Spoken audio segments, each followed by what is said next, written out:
Krishna,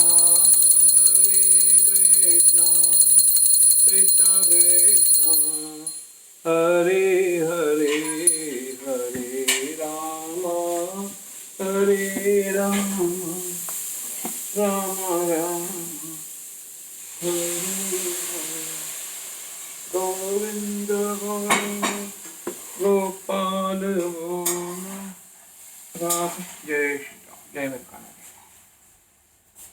आज हम तीसरे अध्याय के श्लोक 16 का अर्थ कंटिन्यू करेंगे। यज्ञ पद्धति इस प्रकार सुनियोजित है कि विषयान्नोमुख लोग विषयों के फल में फंसे बिना अपनी इच्छाओं की पूर्ति कर सकते हैं।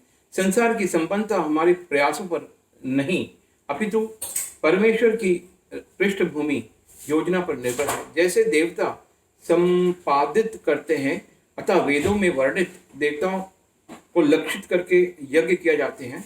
अप्रत्यक्ष रूप में ये कृष्ण भावामृत का ही अभ्यास रहता है, क्योंकि जब कोई इन यज्ञों में दक्षता प्राप्त कर लेता है तो वह अवश्य ही कृष्ण भाव भवित हो जाता है। किंतु यदि ऐसे यज्ञ करने से कोई कृष्ण भाव भवित नहीं हो पाता तो इसे कोरी आचार संहिता समझना चाहिए। अतः मनुष्य को चाहिए कि वह आचार संहिता तक ही अपनी प्रगति को सीमित न करें अपितु उसे पार करके कृष्ण भाव अमृत को प्राप्त करें।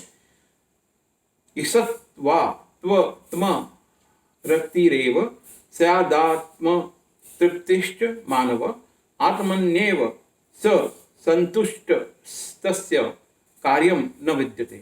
यह जो तू लेकिन आत्मरति आत्मा में ही आनंद लेते हुए एवं निश्चय ही स्यात् रहता है।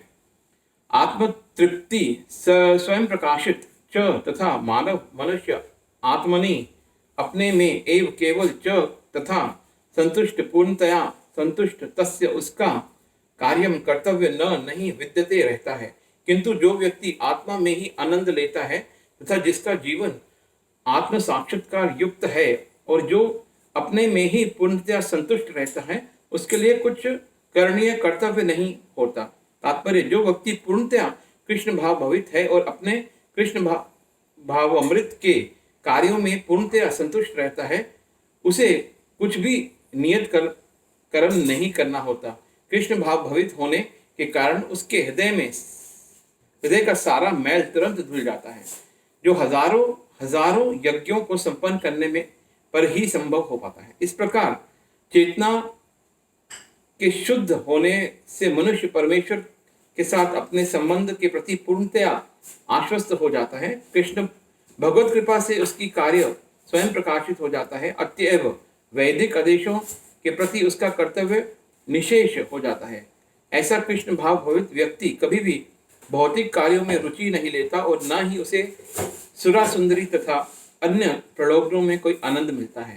नैव तस्य कृतेनार्थो न कृतेने कश्चन न चास्य सर्वभूतेषु कश्चिदर्थ व्यापश्रय।